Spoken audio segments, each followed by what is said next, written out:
Please join with me in welcoming the former Speaker of the House, Newt Gingrich.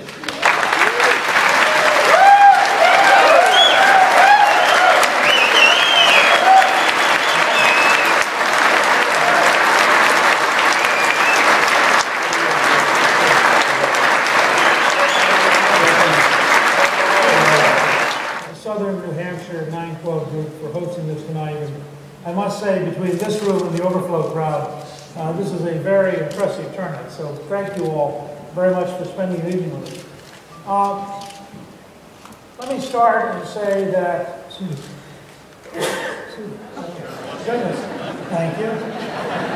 This is clearly going to be a participatory group. Let me start and talk about two of my opponents for just a moment.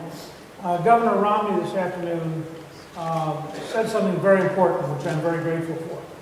In that he was being interviewed and he said that it was very important that we not weaken any of the people who might defeat Barack Obama, and that he would rather lose than engage in outrageous attacks on one of his competitors.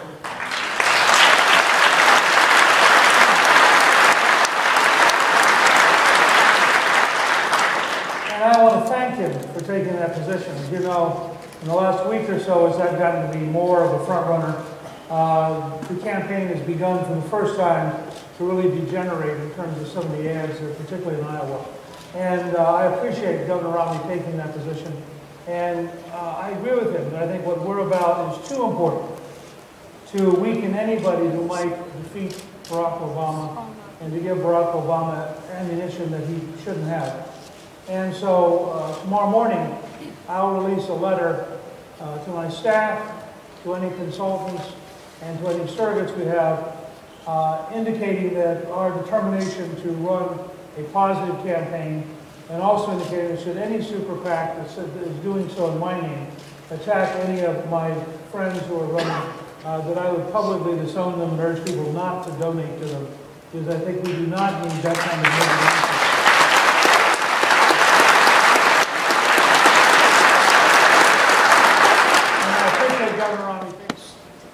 What I really want to leave with all of you, and I think this is the crux of this campaign, and this is what we're going to see in the next few weeks, and frankly, I think it's going to be one of the great tests in American history.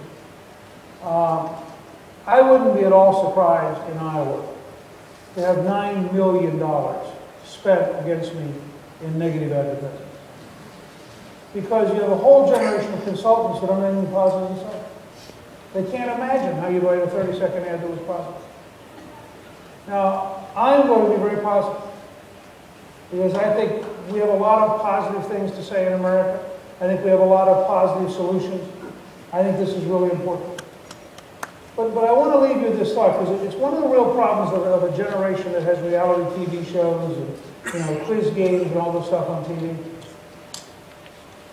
The choice of the President of the United States at a time of genuine trouble isn't a game. It isn't a clever maneuver. It isn't who can hire the meanest, nastiest, most creative consultant. It is a fundamental choice about who we think can provide the solutions and bring us together as a nation. Run an American campaign for the American presidency, not a Republican campaign, but an American campaign. And do so in a way that we talk with each other for a year.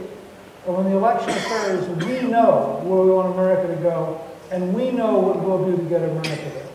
All I can promise you is that I will do everything I can to keep this campaign positive, to keep it focused on solutions, to tell the truth even when it makes people uncomfortable, and to give you an opportunity through all of your various social media, from Facebook to email to telephones to chatting with folks at the local post office, all your opportunities to offset the kind of money, the kind of viciousness, the kind of dishonesty, which has sadly come to characterize so much of our political process.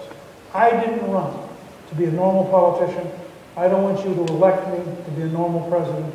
I ran as a citizen in order to bring a citizen presidency with a citizen movement so that together we will in fact give our children, grandchildren, give the young people here tonight a freer, safer, and more prosperous country.